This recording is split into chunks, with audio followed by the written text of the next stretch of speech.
Planning Board meeting for October 1st, 2025. Alphabetical roll call, please. Clark Brewer here. Kevin Hine here. Deirdre Hobson here. And Birgit Schmidt-Wiesche here. I'm not sure we know the status of any other members, or we'll just proceed. We have a quorum at this point. We have single A&R item on our agenda for 383 and 405R South Main Street. Birgit, do you have info to read with regard to that? No, I don't. Okay. This is not a public hearing, so we do not. All right. Easy enough then that we don't have to do that. Are the applicants here? Yes. Okay, I can see you, Greg Morris. You are if you don't mind introducing yourself and introducing your team, Greg. Certainly. For the record, my name is Gregory Morse. I'm a registered engineer with Morse Engineering. I'm representing the applicant, who's also on the Zoom call, Stephen Bjorklund. Okay, great. Yep. All right, well, without any other further ado, then we'll get into an overview of your specifics with this A&R application that's in front of the board here. We'll save any opportunity for the board to weigh in and question after your presentation. And just going to say we're also joined by Town Planner Cassandra Thayer and Justin Parada, Town Council representative. Go ahead, Greg. Great, thank you. I'm just going to do a share screen. I'll put a copy of the A&R plan up as I make the presentation here.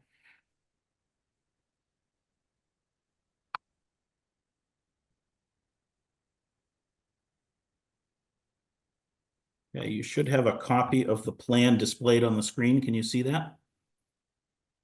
We do. Great, thank you. So this property here, it's located at 383 and 405R South Main Street.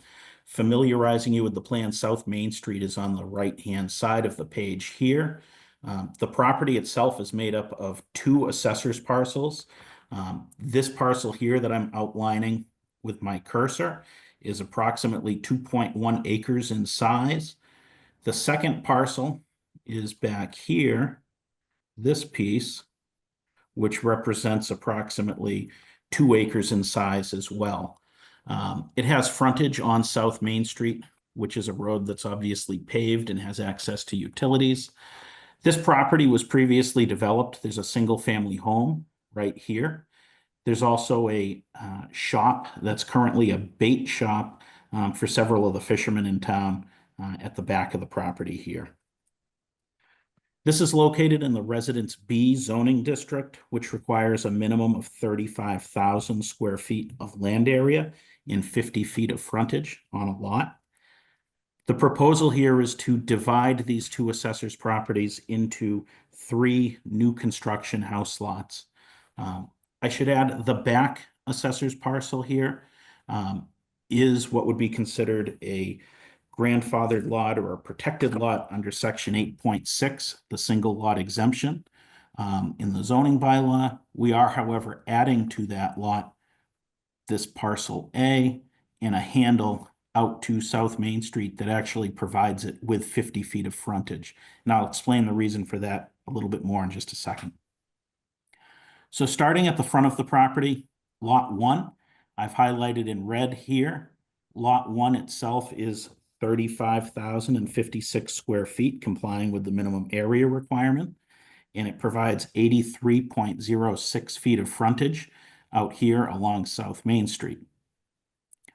Lot 2, I've highlighted in green. Lot 2 is 35,029 square feet and has 50.14 feet of frontage out on South Main Street.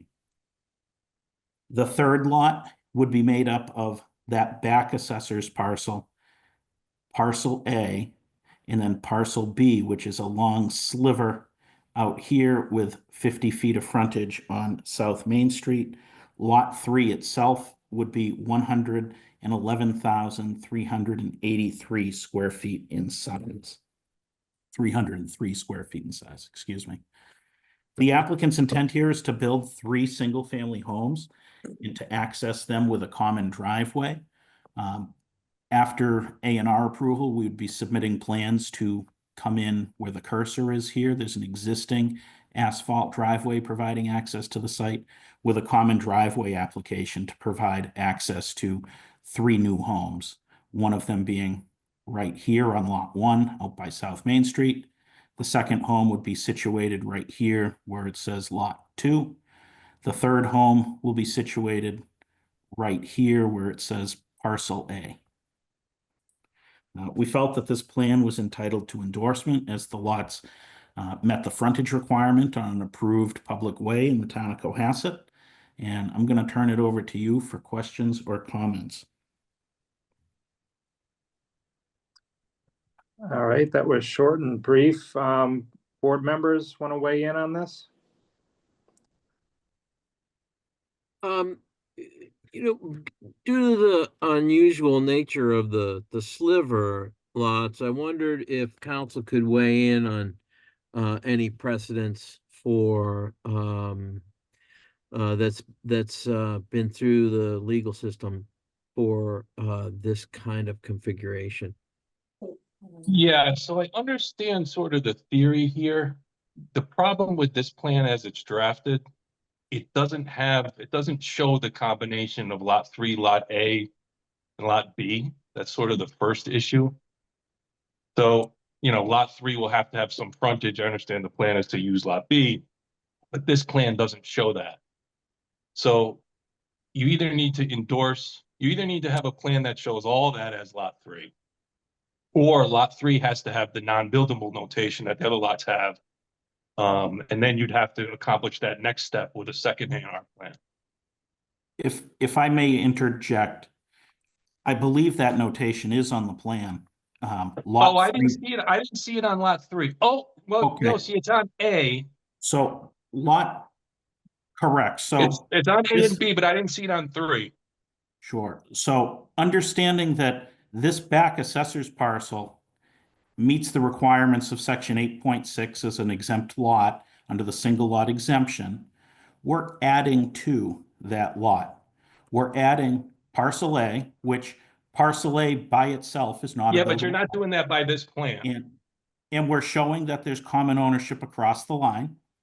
Yep. And we're showing the common ownership across the line to parcel B, which is the sliver. Mhm. And we've made a notation that says see note 11. And note 11 on this plan is that parcel A and parcel B are to be merged with assessor's lot F8 3601 to create lot 3. Yeah, but this plan doesn't do that. So are you gonna file another A&R plan? I believe And that this note and the notations on the plan say that the intention here is to merge those, and that would thus create lot 3. No, it doesn't. So under the A&R statute, every lot shown on the plan has to have frontage. And right now, lot 3 has no frontage. So lot 3, as it's merged with parcel B, has Yeah, but 50 what I'm saying is it's not 100 merged feet. by this plan. There's a hard line and it's 2 separate parcels. So you would have to show on this plan what you're envisioning, which is getting rid of the boundary and having the whole thing be lot 3. Understand see what I'm saying?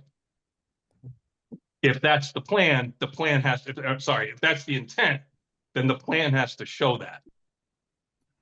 I've been practicing A&R plans for 20 years at this point, and this is typical of how we show 2 properties being merged together. This Well, I line, mean, I can read you the A&R statute that says all buildable lots shown on the plan have to have frontage on a public way.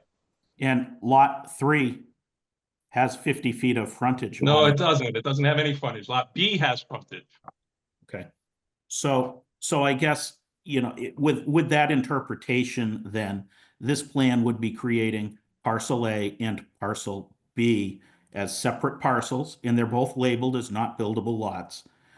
We could then file an 81X showing common ownership of parcel A, parcel B, and that rear assessor's parcel, merging them together that way, or via a second Form A, if that's. Yeah, that's what I'm saying. Right. And so, but then this one in the meantime would have to show that lot 3 is not a buildable lot because it's not buildable yet, because it doesn't have any frontage. Right? It is So, buildable. or you'd file a new A&R plan creating lot 3, which is the merger. In other words, I know your intent, but the note that that's the intent doesn't satisfy the statute. So lot 3 is that rear assessor's parcel, which Yeah, I again is understand. already an exempted lot, which isn't required to have any frontage. Does lot 3 an exempted lot because Every it buildable lot predates has zoning? to have frontage. You can't have a buildable lot with no frontage under the single lot exemption, That's right? So, no, the single lot exemption only requires a lot area, and that it be shown as a lot lawfully laid out on a subdivision plan and recorded at the registry, which that not lot for, conforms with. yeah, no, not to be a buildable lot. Under zoning, it has to have some frontage. Not in Cohasset. Oh, well, that could be. I mean, if you're telling me that under the Cohasset bylaw, you can have a buildable lot with no frontage. Yeah, I've If never I- heard of that. If I can, just for the record, this is Steve Yeah. Bjorklund chatting right now. Yeah, I've been developing in Cohasset for 43 years. And I can give you addresses where I built houses where it's Okay. exactly like lot 3. Cohasset has a more lenient bylaw than state law. Okay. State law, you're correct, it's 50 feet of frontage. But this is a Cohasset bylaw that allows lot 3. All we have to have is an access easement to lot 3. And there presently is a driveway that goes to lot 3 now. So lot Okay. 3 standalone is a buildable lot. We're just showing it on the Form A because we're adding parcel A.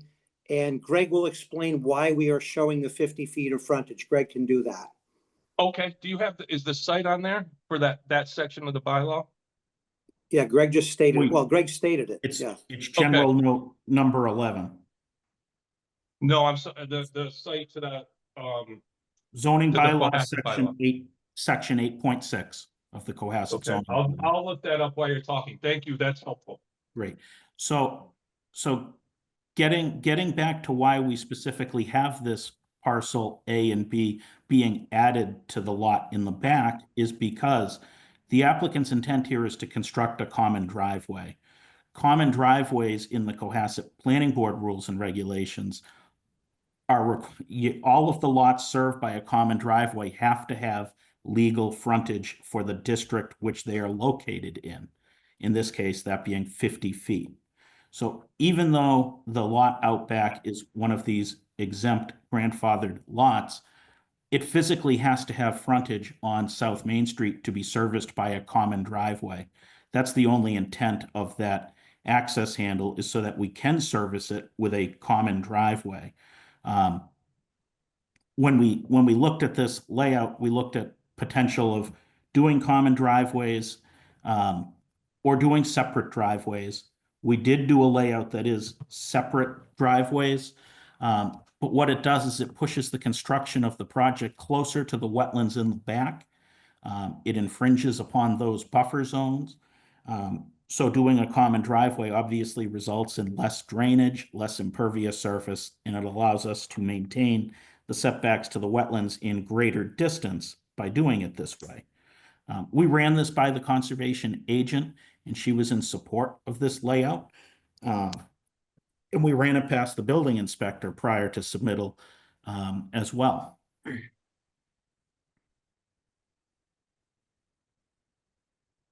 So I understand that lot 3 is a existing non-conforming lot. That Yes, it doesn't have frontage, but if you could build on it now with a single driveway, and then you could have another common driveway, but what you're doing is creating frontage for lot 3 to conform to the common driveway bylaw requirement. Correct. That's really the main reason why you're doing this. I think the council's consideration of the squiggle on the plan on Yeah. either side of the red, but from the train tracks over, the squiggle and the notation and the notation sounds like you intend to join those lots, but on this plan, that because there's a hard line shown there, it appears that they're not, co-joined. So, I guess this is a question for council. Do you, having looked at this for a little bit longer, do you think that the combination of parcel A, parcel B, and lot 3 as shown works to create a single parcel? Or would they have to come back and show the combination without the lines and without the squiggle? Yeah, I mean, it's two different questions. I mean, I've been looking at this. I still frankly am not convinced. 8.6 talks about sufficient frontage. The lot is non-conforming, does it conform to the area width and frontage requirements of the zoning bylaw, if any, applicable to the construction of a building on the lot at the time of registration or recording. It could have been when the lot created, there was none, but I don't know that we have enough history, no requirements there to know that. But I think it's, as you're raising, Mr. Brewer, it still has the same issue. It doesn't, it needs to, I've litigated lots of A&R cases. It needs to show these lots being joined as a single lot in order to have them be a single lot. Now, you don't have to do that in this plan, as long as the lots that are shown without frontage are labeled as not buildable. Now, what the applicant seems to be saying is that lot 3 is buildable, irrespective of the fact that it's not joined to lot B. Like I say, I don't see that initially. I'm would be happy to look at it further in looking at section 8.6, 308.6. Again, I don't think that it's that it can't be done. I just see this as 3 separate lots on this plan. And the purpose of an A&R plan is, to either separate or join the lots and have the final configuration shown on the plan and ultimately endorsed be what the final configuration is going to be. Right, so what you're saying is this is a interim step. It doesn't, it says it intends to join them, but they're not shown joined on the plan. That's my opinion, yes. So that line that's here separates, that's an existing lot line that separates the two Right. assessors parcels there. So we're required to show a line that, whether it's bold or whether it's light, we're required to show the existing lines as they are out at the site today. We're required to show the existing separations in the assessor's parcel. I'm not labeling that line with bearings and distance. It's not part of the perimeter of this new lot 3. Well, then why are they labeled as 3 different lots if it's all one lot? If it's one lot, it shouldn't be lot 3, lot A, and then lot B. It should be lot 3. I'm sorry, parcel A and B is my point. Unless you're going to take that next step at some point in the future, right? If I could, this is Steve talking right now. If this plan gets endorsed, we certainly can follow this up and take off where it's labeled parcel A and parcel B and submit a further plan, which, like Greg said, would be an 81X plan. But we have no problem bringing that back to the planning board if you'd like to see something that shows those 2 lines separating those not shown, so that there's an entire perimeter. I have no problem coming back with that plan. That sounds Yeah, reasonable. that was my only point. And the subsidiary point to that is, in the meantime, again, I don't see, it may be the case that lot 3, before these are joined in that manner, is buildable. It seems, I've never, if it would, usually you have to have some frontage, even if you have an easement for access, because frontage goes to not only access, but to density. In which case that would need to also have the non-buildable notation. Then once it was resolved or everything was joined into one lot, then of course that notation would go away. Yeah, if you'd like me to get you the address of the last one of these that I did in Cohasset, which was a lot up on Beechwood Street, which accessed on a common Okay. driveway with just an easement. I mean, Cohasset's a little bit different than most Yeah, no, towns. I understand, and admittedly, I don't usually work with Cohasset, so it could be. I just, generally, in order for a lot to be buildable, it's gotta have frontage somewhere, but. Yeah, Not in Cohasset is the experience.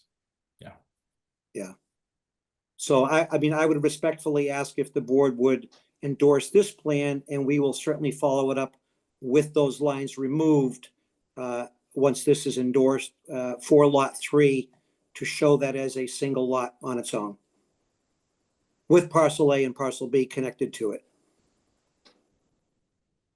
And that sounds reasonable. My original question to council though was that these 5 foot spaghetti, I'll call them spaghetti parts of the parcel seem to me fairly unusual. We've used the term pork chop in the past, but usually those are 50-foot widths that create access to larger back acreage. Do we have precedents for these 5 foot spaghetti sections in either case law or in Cohasset? Is this a new a whole new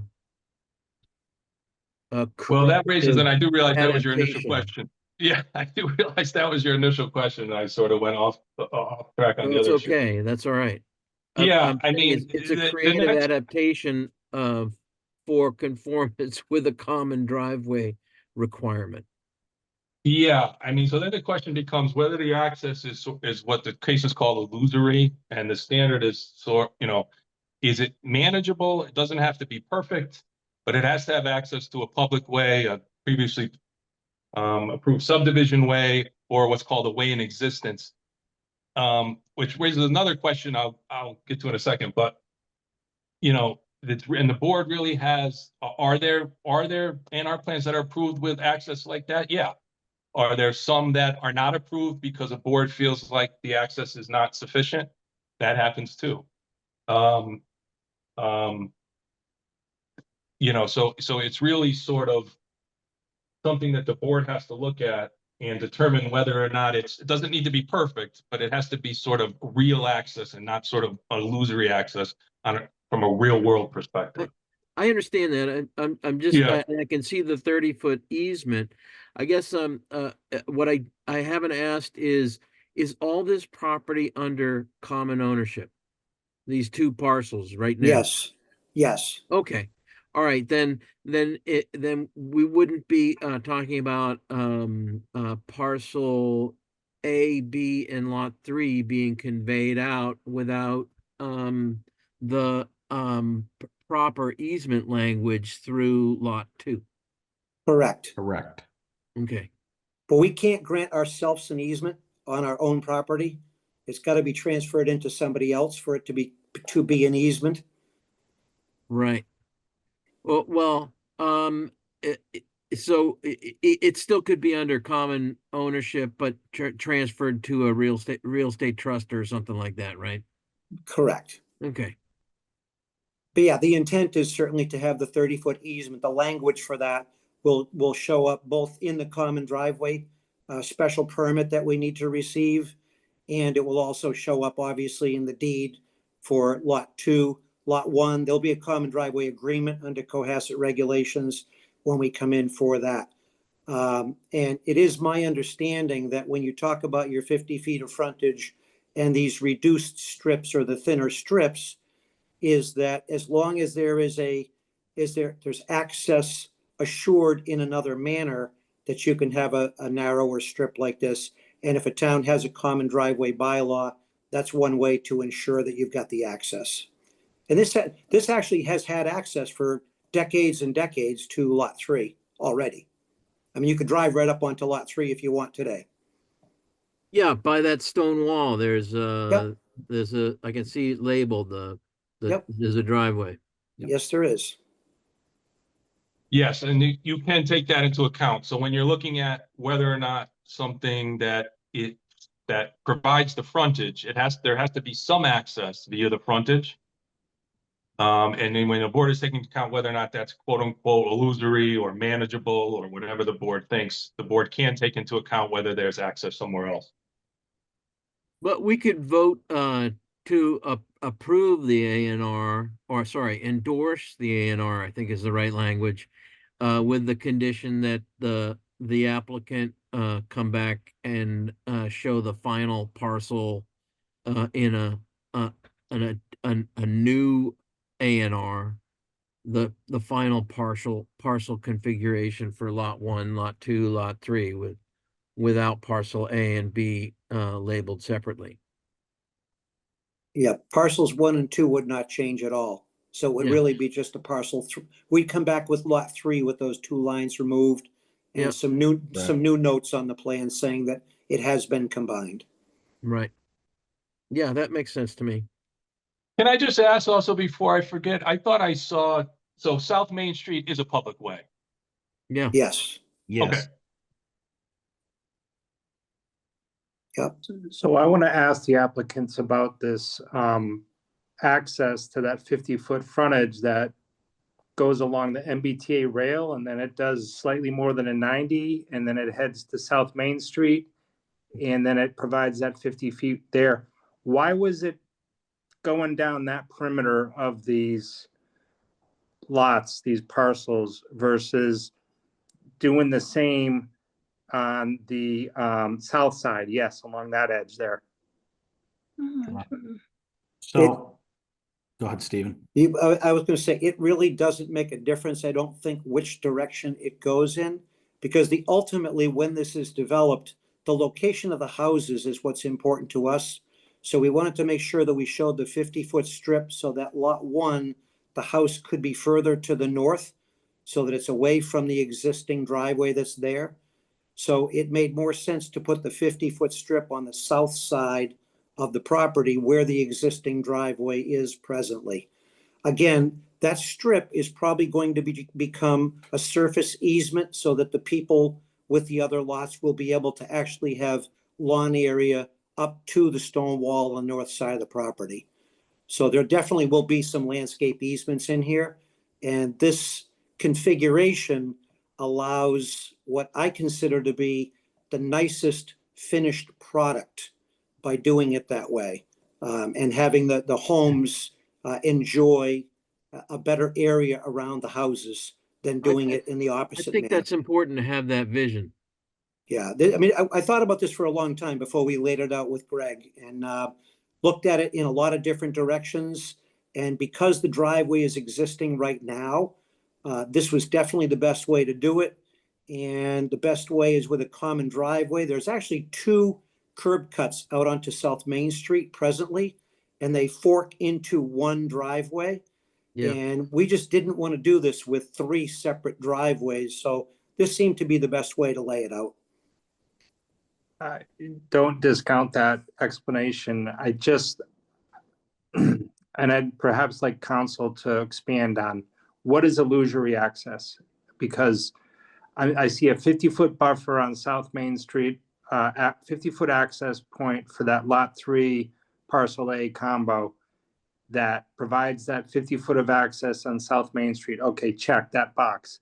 And then it runs down the entire length of that long axis across the northern edge of these parcels, does that slightly more than 90 along the MBTA rail. What is that providing other than something on a figure here? What is the practicality of that in real life? And that's why I ask if council could provide some explanation and guidance with what this board needs to consider as illusory or real access. Yeah, so unfortunately, it's sort of, you sort of have to take into account all the factors. It's access, vehicle access is what it's concerned with. And, as sort of a baseline, you can look at what the board would look at in approving a subdivision plan, although it certainly doesn't have to reach to that level. But you're sort of looking at the same things: width, grade, whether the presence of wetlands make access not realistic, safety, emergency access, all those type of things. to determine whether or not what's shown as quote unquote access really is just, as you're sort of alluding, just something shown on a plan and not real. Or realistic, let's put it that way. Well, As I said earlier, your point about, you're not going to drive it. You're certainly not going to drive a vehicle down a 5-foot wide access strip. And that access, as it comes down towards where the MBTA property right away is, we start getting into vernal pools down there, and we start getting into wetland areas. I'm just struck by the linear and extensive linear nature of that access to get to 50 feet on South Main Street for that combination parcel of A and 3 and lot 3. And it seems to be overly complicated, So other than doing something somewhere else, which is, that doesn't make me ask these questions as to whether it should be considered illusory or not. Could I explain it one I more may. time? Could I possibly try and explain it one more time? Absolutely, and forgive me if I'm just not seeing it here. Okay. Lot 3 right now is a buildable lot all on its own under the pre-existing non-conforming bylaw in the town of Cohasset. Whether it has frontage or doesn't have frontage, we could build on lot 3. Matter of fact, I don't think we have to come to the planning board to build on lot 3. It's an existing lot. The building inspector would issue a permit. The only purpose of us running that tail out to the street is because we would like to serve lot 3 with a common driveway rather than its own driveway. And in your common driveway bylaw, it requires each lot that's going to be served with a common driveway. Not that it's required to have frontage, because lot 3 is not required to have frontage. But if we want to serve that with the same common driveway, we have to have 50 feet of frontage on South Main Street. So we're just adding that tail in there so that we can meet your common driveway bylaw. It really has nothing to do with access to make lot 3 buildable, which is different than if lot 3 was a brand new lot and somebody was trying to come in and show that type of a rat tail. That's a whole different story. That's not what we're doing. We're using the non-conforming nature of lot 3, which does not require frontage, and we're adding that strip so that we can serve it with a common driveway. We certainly could run another 8-foot driveway right next to the driveway that we're going to put in. We just don't feel that that's the best way to develop the property. You could also take some of the frontage from lot 1 and slightly move over lot 2 in lot 1. And you could, instead of running it around the rat tail to get 50 feet on the northern edge of all this stuff, and you could get 50 feet off of, by taking some from lot 1. We're required to have 125 feet of lot width through the dwelling on lot 1. And then we're required to have 50 feet of frontage for the next lot, which is just below that. And we're left with what the building inspector or zoning officer asked us to do as far as the width of the strips from the street back. So we did what the zoning officer requested of us in order to show that we could create that 50 feet of frontage. So again, there was a lot of thought put into this to come up with what we had here. And it does meet Cohasset zoning Just, bylaw. That's the I only. just wanna- Just again, one point, I think Kevin, you go, council, go ahead. I just wanted to make a follow-up point. Yeah, I think it's important to keep in mind the difference between zoning and an A&R endorsement. Correct. An A&R endorsement, every lot shown on the plan has to have frontage on either a public way, a previous improved subdivision way, or what's called a way in existence. It's a separate, I've seen lots satisfy zoning and not satisfy A&R endorsement standards. I've seen vice versa. So even if it's buildable without frontage, again, it may be in Cohasset. For this process, all the lots do have to have frontage. That's right in the definition of subdivision, which is where the A&R standards come from. The question then becomes whether that frontage, there also has to be access from that frontage, again, from an A&R perspective, not from a zoning perspective, from a planning perspective, which is what the A&R process is. Have to have some sort of access. And again, this is the difficulty. You get into the width, the grade, all those other things I talked about. But again, you also can look at other alternative access when you're making that determination. So I just wanted to be clear, and this is why I raised the issue of eventually combining lots. The definition of lot from an A&R perspective is a lot that's to be built on. And every lot that gets endorsed on an A&R plan has to show frontage, period. It doesn't matter what zoning says. So each of these shows 50 feet of frontage. Well, that gets back to my first argument. I don't believe lot 3 shows 53 feet of frontage. Right now, lot 3 ends. And if you're going to file another plan fixing that, then that's great. But I just need the board to keep in mind that frontage from a zoning perspective is not the same necessarily as frontage and access from an A&R endorsement perspective.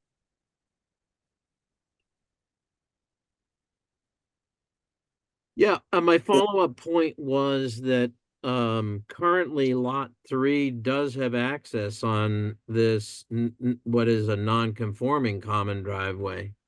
And I think to me the A&R would be a little less weird if the spaghetti and the 50 feet of frontage for lot 3 went along the southern boundary.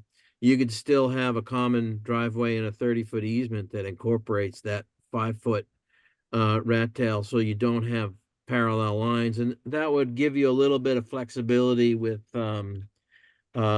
whether parcel A is actually has to be in exactly that same spot. But the reality is parcel B creates the 50 feet of frontage required for the common driveway. That's what they're doing here. And Correct. they're dividing the parallel long skinny lot off of South Main Street and adding one buildable lot. Well, Correct. While it appears strange in terms of its geometry, I mean, I understand what they're doing. It seems like there might be some more straightforward options, but I mean, I think it's got the frontage for an A&R. It's got non-illusory access along the southern boundary that's labeled. Those are the standards for A&R endorsement. So your point about that access to the southern edge of the boundary as being more, as being an option, to me, that It access, exists. if it were on the southern part, like we're talking about, on the southern part of lot 2 to get up to South Main Street, and then adjustments were made up on South Main Street with lot 1 and lot 2, you still have the common driveway. And then you're not running this 50-foot access and the spaghetti line down through a vernal pool. I mean, to me, something going through a vernal pool and calling that access isn't reality. it's not access. It's We're not just calling to it create frontage. They It's never said it was access. No. All right, so is it illusory frontage or not? Can someone give me an answer on that? Frontage isn't usually represented as illusory. It's either over 50 feet or not. 50 Right, feet it's is whether the required access- for all 3 zoning districts. So, Yeah, it's whether the access, can be illusory, then, Yeah. and there's lots of case law for that. But in terms of the frontage, it's either 50 feet or it's less than 50 feet. It's over 50.1 Okay, or it's 49.9. okay. And I'm seeing 50 point something over here. Yeah, right. Yeah. I mean, don't get me wrong, Kevin. I think the geometry's weird. I don't like the Yeah, spaghetti. no, I'm uncomfortable with it, but I understand the point is to conform to the common driveway regulation.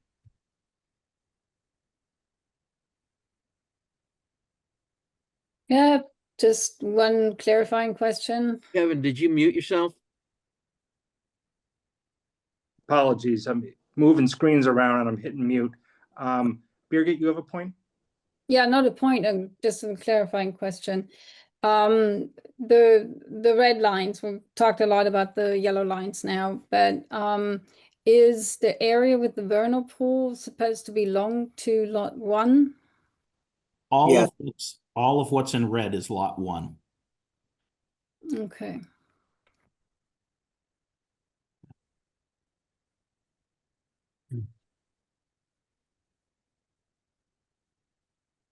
So we Do could I- also have a condition that the, as a part of A and R approval, that the applicant, provide a common driveway application in the future. We have no problem with that either. I mean, that's the intent That's- behind the whole thing, is to be able to know that we have the Form A so that we can then design the common driveway, which is, that's an expensive venture to go through all the drainage and all that. We just want to make sure that we've got the 3 lots in order to be able to do that. Yeah, Okay, Yeah, Um, and I don't mean to beat a dead horse, but I just want to make sure that sort of our position that, because Clark, you mentioned frontage. I don't see here how lot 3 has any frontage. It's shown as a separate parcel from parcel B. And every lot, which means every land area that's to be built on has to show frontage on an endorsed A&R plan. I see parcel B has frontage, but I don't see that lot 3 has frontage. And if if that's if the board feels differently, then certainly you're entitled to do that. But that's how I see this plan. Again, I don't think it's a huge issue. I think it can be fixed, but I think this plan doesn't show what the A&R or what the definition of the exceptions to the definition of subdivision need to show in order to endorse an A&R So- plan. Would it suffice if the applicant would come back in front of the board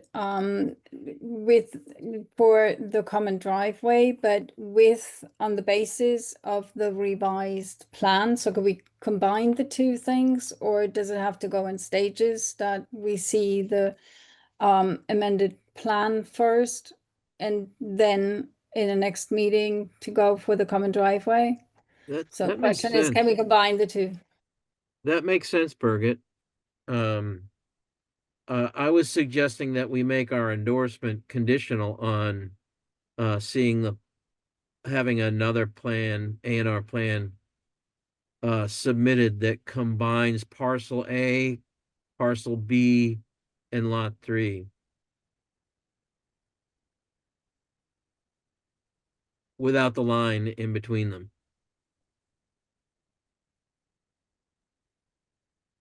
And then to have that as the basis for the common driveway application? Yeah, Okay. Justin, would you see that as sufficient? Again, if once it's endorsed, now it can be recorded. It's an A&R plan that the world is going to rely on. Once it's recorded. Again, this isn't a zoning question. It's a planning A&R / endorsement. And I just don't see how this can be endorsed in this configuration. well, just as Yeah. a devil's advocate, parcel B would have 50-foot frontage. It's labeled as not a buildable lot. Right. Lot 3 exists as an existing non-conforming lot. Yep. If somehow the ownership isn't exactly straightforward as it's been described, well, and lot B sits out there, it's labeled as not buildable. And parcel A is labeled as not buildable. I think that we're gonna have to rely on the applicant to resubmit a plan that combines parcel A, parcel B, and lot 3, and removes the notes that not a buildable plan for parcel A and parcel B. The note 11 says it intends to combine those, but they aren't combined actually. They don't appear to be combined here. And Right. it seems like Yeah, go ahead. the second A&R step is gonna have to combine them so we can approve that for the work on the common driveway. I think that makes sense, provided the applicant's on board with that condition. Yeah, again, with all due respect, I mean, I just don't see it because the definition of, the way this works is there's a definition of a subdivision, right? And the A&R process is an exception to what needs subdivision approval. The way it works is through a definition of subdivision. And the exceptions are, it's not a subdivision if every lot shown on the plan, lot being defined as an area of land that's going to have a structure on it, if every lot shown on the plan has frontage on a way, a public way included. This, to me, lot 3 does not have frontage on a public way.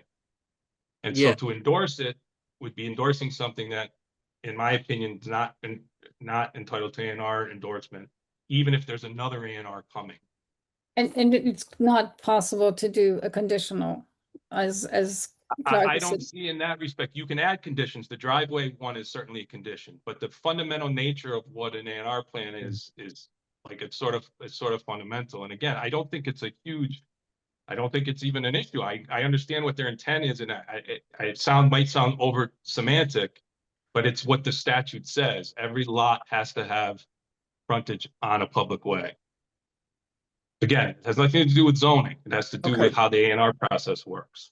So And based when you on have council's differently input- labeled lots, you have or differently labeled parcel. One is labeled lot 3 and one is labeled parcel B. That's signifying to somebody viewing these plans that they're different parcels of land on this plan. Maybe not in the conceptualization of how this whole thing is going to work. But in this plan, they're different parcels of land. That renders lot 3, lot 3 without any frontage. And it can get, these A&Rs can get very sort of semantic in what you have to do to what you have to show on them. So do we have in front of us then a plan that has some, I'm going to say deficiency, inadequacy in it right now as it's presented in front of us for us to carry this A&R endorsement forward? But if it were to be revised, can we get that from the applicant? Is there a process to do that whereby the applicant can make those revisions and then come forward with them so that we don't have this hurdle that I'm hearing from council here, and we get this thing so we can get this thing right? That's the whole goal here. Yeah, I think the applicant has two options. They could withdraw without prejudice right now and based on the comments, or they could possibly suffer a denial of endorsement by the board. I don't know what's in their best interest at this point, but it seems like those are the two options that I see as being most likely. And if they were to withdraw without prejudice, that would allow them to put this forth in front of us at a future meeting in short time. Is that right? And Cassandra, we have bandwidth and meeting availability to do so. Should they make those modifications after withdrawing without prejudice? So your next two meetings are October 15th and November 5th. October 15th, you have that training. And November 5th, you have an executive session scheduled, but nothing else is on the calendar as of yet. The applicants want to check in with each other on a separate channel while we approve some minutes. That would be great. Okay, can we give you a chance to do that offline? And then we're going to circle back after we get through a few procedural things. Just we'll give you about 5 minutes if that's all right. I'll give Greg a call right now. Thank you very much. I'll keep you both logged in. Just mute yourselves. With mics off. Oh, I gotta mute myself. Just mute yourself. There you go. Nobody on the planning board can read lips. I can. Uh-oh. Uh-oh. Deirdre the teacher can. No, talk like this then. Uh-huh. And I'm a linguist, so to a certain extent, you've got to. So All what are the right, meeting minutes thanks. that we have to approve? So the meeting minutes are for your last meeting that took place. 17th. Yes, thank you. 17th. September 17th. I'll make a motion that we approve Yeah, the they were September good. 17th meeting minutes. Yep. Okay, I've heard the motion Second. put forth, second. Alphabetical roll call for approval of the September 17th minutes, please. Clark Brewer, aye. Kevin Heine, aye. Deirdre Hobson, I. And Birgit Schmidt-Becher, aye. Okay, approval is unanimous. Thank you. And then our next meeting is the 15th, and that is exclusively for the training. As of right now, yes. And the training is, what exactly? So it's an open meeting law and a conflict of interest training that will be completed by Carolyn. Okay. And then our attendance at that checks off the box for our annual re-upping of this state's conflict of the state's open meeting law requirements that I got pinged by the town clerk on. No, so that's separate. Oh, great. That's separate, Kevin. You have to do that every 2 years. That's the Yeah. ethics. All right. That's the ethics training. But Yeah, it you hasn't have to sit changed. through the videos. It hasn't, Mhm. the video hasn't changed in about 25 a years. decade. Yeah, I've been doing it since I was 25 years old, so it hasn't and you changed. can't fail. And you can't, no, you can't feel, and you can't fast forward anymore. Mm-mm. You used to be able to fast forward and go right to the quiz. You Okay. can't do it anymore. It's awful. They Anyway. got scarred. It's a minor inconvenience, I'll call it. It then. is. Just, yeah. Let it play and then do the quiz and Okay. you'll be fine. Okay. Oh, we're back. We have Okay. an Just quick, applicant back. what's the executive meeting about on the November 5? I will update on that in a little bit. Okay, so our applicants are back for the A&R submittal for 383 and 405R Main Street. We appreciate your time with this. We've completed our additional task here, so we're rejoining you with regard to this. Applicants have any additional input they wish the board to consider at this time? Sure. I guess we'd like to do a couple of things. First off, we understand the concern with this line right here, separating parcel A from lot 3, as well as this line separating parcel B from lot 3. I can have those lines removed in very short order. I can have those submitted to the planning board office tomorrow. So I think we would like to ask for the board to do one of two things. If you felt comfortable making a motion to endorse this subject to receiving a revised plan, you could hold off on physically endorsing it till you receive that plan. You will have that plan tomorrow that eliminates this line here and eliminates this line here. If the board is not comfortable with that, we could grant you an extension to the 21-day timeline to act on a Form A application. We could submit this plan tomorrow and you could take this up at your next meeting on October 15th. So for the board to act on that after it's been submitted, as much as you would submit it in very short order and get it to the board tomorrow, the board would have to reconvene to do such approval. Unless I have something wrong, I think we would perhaps be better served if you did turn in the amended plan as you described, and we've gotten through all the specifics. And at the beginning of our next meeting, we put this in front for a vote, high or low, at that point in time. It shouldn't take much time to do that with this revised plan. Does that Sounds make like sense? you're both talking about the same thing. So you're not withdrawing without prejudice. You're gonna provide a extension to the 21-day requirement. So if they did not provide an extension, then they get constructive approval. That council, did you have anything to add to that part? Can I make a Well, suggestion as well? Oh, yeah. Sure, go ahead, Cassandra. So the date that this original ANR was filed, the 21-day deadline is the date of your next meeting. Yeah. So I just would like the board to remain conscious of that, in terms of like, I don't know, should something go awry during that meeting, the applicant's like, I can't file anything that day because you meet at night. Well, we Um, need attendees as well. We need a quorum. Right.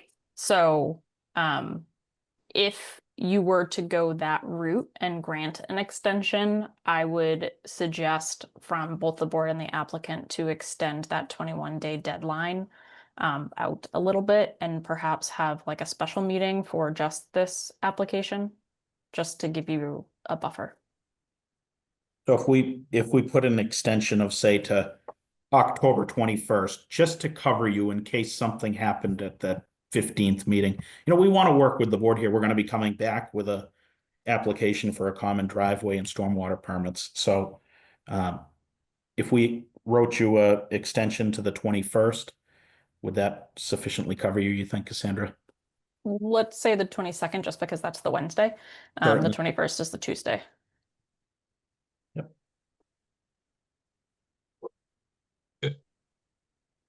Justin? Yeah, no, I was gonna say, it is the lines, right? But the goal here is to make it obvious on the plan that what's now BA and 3 are all one lot. So I don't know what the previous plan looks like, and I assume these aren't already on some plan labeled parcel A and B, but if they are, they could say former parcel A, former parcel B. But the goal from my perspective to satisfy that A&R standard that I described earlier is so that the plan makes clear that that is all one lot, lot 3. Maybe the notation on the bottom changes.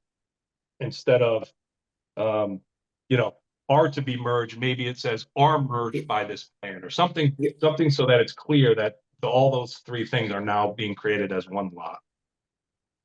I think the confusion is that you're showing lot 3. If you did an A&R plan here, and showed parcel A and parcel B as not buildable lots, and you're showing lot 1, lot 2, and the original lot is divided into 4 sections, 2 being labeled unbuildable, I think that would be clear. That would correct the issue too, because now you're leaving lot 3 out altogether and you're not saying anything about it, so it doesn't have to have show frontage. That's right. So it's a lot that's being divided into 2 lots and 2 parcels. And then whatever happens in the future, we know that parcel A and parcel B want to be co-joined with lot 3. I think that makes, then it would make sense. Yeah, I think, go ahead, I'm sorry. Because we would be voting on something with frontage at that point. And parcel A and parcel B are just something that's created for the future. Yeah, in my opinion, that you get to the same place doing it that way as you would showing what is now 3 as 1. Yeah. Yep. Again, it would have to not be shown at all, right, on the plan. The A&R would just be the 4. Yep. Yeah, Our and, intent was transparency. We're showing 3 lots because we're intending to build the 3 houses. It Of didn't course. seem Sure, genuine. yeah, not no, I include that. understand. I'm not saying that that's better. But- I'm just getting into the weeds of A&R. Yeah. You could do it that way if you wanted to, or if Understood. one wanted to. But we'll get you the revised plan and we can send you an extension to October 22nd if the board wants to continue this to the next hearing date.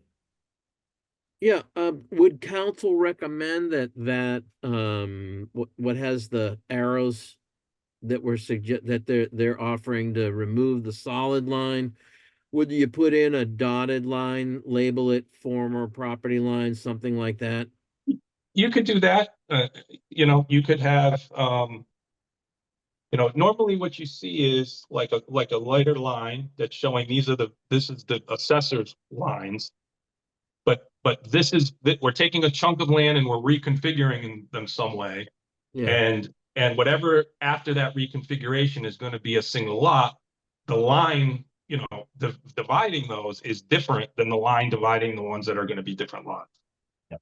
If I can, as the applicant, I would prefer to have the Greg show it as a dotted line as well, so that we've got clarity that lot 3, again, we need to show, obviously for zoning purposes, lot 3 exists. It makes sense to show it on the same plan, but we Yep. can add A and B and use the totality of the wetland calculation and the upland calculation as one lot. And a note on the plan that says that they are hereby combined, rather than to be combined, Yep. is not a problem at all. That's not a problem. Okay. Yeah. For me, the big thing from the board and what I would like to try to do, obviously, time clock is ticking on us and we're paying a lot for what we've got out here. I'm just hoping that the concept of what we're doing here, once we remove those lines, that the board will look favorably and endorse the plan when they see those changes, so that we can go start to work on the common driveway plan immediately if we can, or if somebody still has any issue with the way that we're actually doing this. That would be my question to the board. I think, everybody's made their comments. We do have one member who's absent tonight, a 5th member of the planning board, that would still be eligible to vote because it's not a continued public hearing or anything. So that other member might, when presented with a plan that 4 other members have seen and made comments on, one would think that she would understand it pretty quickly. Yeah, and again, I've done it with one of the members. I have no problem, meeting with somebody if they want to meet on site and see exactly what's there. And you get a really good idea of why we're doing it like we're doing it. It just makes perfect sense. Sounds good. I Is it think we've time to got the make a path motion forward to, we need. is it time to make a motion to adjourn? Well, I does think everybody agree? You'd Does need every- to make a motion to continue Yes. first. We don't continue typically an A&R where we would continue a public hearing. I mean, it's not a noticed public hearing. But for the sake of the argument, if we want to just continue this A&R discussion to the date in the future, that's okay too. Yeah, let's. Yeah, you could make a motion just to make this a scheduled event at the next meeting. And of course, I assume that the applicant will sign the extension in writing. Oh, yeah. And get that over to Cassandra as soon as possible. But yeah, you're right. You don't need a motion, but it certainly wouldn't hurt to make a motion to, subject to the applicant's agreement to a continuance on the time for the board to act. You vote to take this up at your next scheduled meeting. So council's just articulated the motion. I'll say what council just said is my motion. All those in favor, alphabetical roll call, please. I need a second though. I seconded, I thought that okay. was a second for Birgit. Okay, thank you, Birgit. Alphabetical roll call. Clark Brewer, aye. Kevin Heine, aye. Deirdre Hobson, I. And Birgit Schmidt-Büscher, aye. All right, thank you all. Thank you for your patience and for entertaining the board's questions and potential issues and working to resolve them and providing a path forward on this. Thank you for hearing us. Appreciate it. And thank you Thank for your time. I realize this is, there's a lot going on here, but again, I think the end result will work out fine. Thank you. Thank you. Thank you. Thanks. Okay, with no further items in front of us, I think Clark probably has a motion to adjourn. But before that, I think Cassandra perhaps had something that she just wanted to give us some additional info on with regard to future meetings and/or topics. Sure. So as Birgit was asking, your November 5th meeting will include an executive session for the appeal that was just filed.